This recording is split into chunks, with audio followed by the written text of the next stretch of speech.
Yes, this is Unit 16, Lesson 4. What this is about special line segments associated with a circle. And what we're talking about today is we've been talking about angles in circles that are formed by different parts.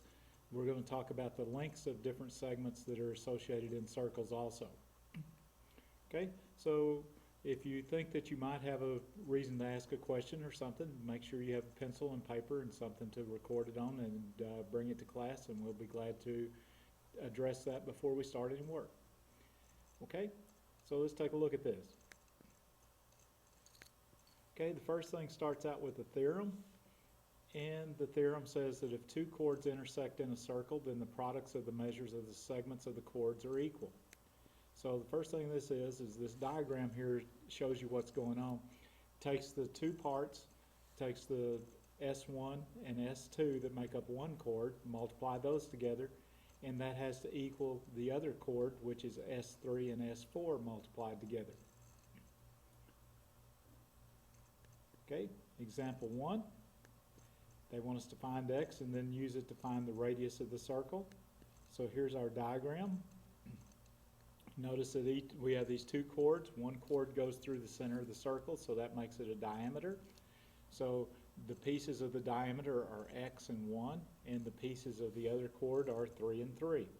So this means that this sets up as x times 1 equals 3 times 3, which reduces down when we simplify to x is equal to 9. Okay, the next thing we need to do is to find the diameter. Okay, so to find the diameter, we add the two parts of the diameter, which are x and 1. So x is 9, so 9 plus 1 gives us 10. That's our diameter. So the radius is what we're looking for, and the radius is always half of the diameter. So we simply take the 10 and divide by 2, which gives us 5 inches for the radius of this circle.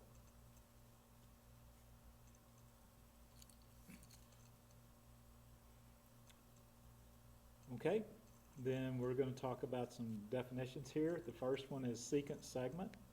Okay, and a secant segment is simply the portion of a secant line from the external point to the most remote intersection point within the circle. A lot of words. What it basically means is a secant line is this whole thing that we're indicating here with the brace. Okay, and that's to differentiate it from an external secant segment, which is a portion of a secant line from the external point to the nearest intersection point with the circle.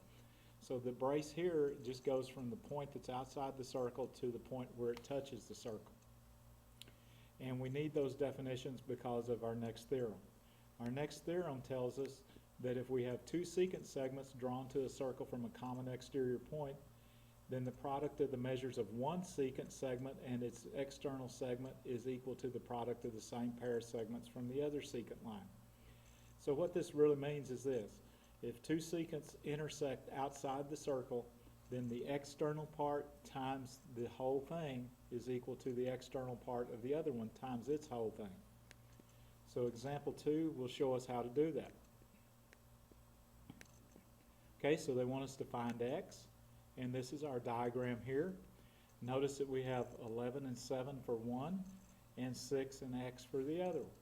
So what this is going to set up to is it's going to set up to 7 times 11 plus 7 is equal to 6 times x plus 6. Okay, so we're going to do the distribution and simplification here. So this becomes 6x plus 36 is equal to 7 times 18, which equals 126. Then we subtract the 36 from both sides, which gives us 6x equals 90. Divide both sides by the 6, gives us that x is equal to 15. So this would actually be 15 meters, would be the proper way to answer this.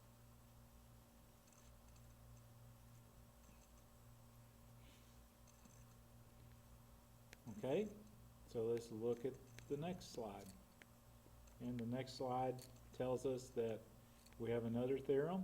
This time we have a tangent segment and a secant segment. Tangent segment, as you may remember, is the line that goes from across a circle, actually touches the circle in only one point, never goes inside the circle. Okay, so what this is telling us is that if we have a tangent and a secant, we can find the lengths of those by squaring the length of the tangent and multiplying it by the external or setting it equal to the external secant segment times the whole secant segment. Okay, so this is what it's going to look like in example 3. Okay, so they want us to find x and use a graphing calculator to solve for x in the quadratic equation that results as part of this solution. Okay, so this is our diagram. So we need to set up our equation. So we have 7 squared, because this is the tangent portion, is equal to the external part, which is x, times x plus 10, which is the whole thing. Okay, so this gives us, when we do the distribution here, this is going to give us x squared plus 10x equals 49. When you have something that looks like this, the thing to do is to move the number to the side where the x's are and set it equal to 0. So we're going to subtract 49 from both sides, which gives us x squared plus 10x minus 49 is equal to 0. Okay, what they want us to do is to use a graphing calculator to solve for x. Okay, so what we have here is we have a calculator, and we're going to set it up. So the way you do this to solve for x in our equation is we're going to go to the y equals. We're going to put in our equation, which is x squared plus 10x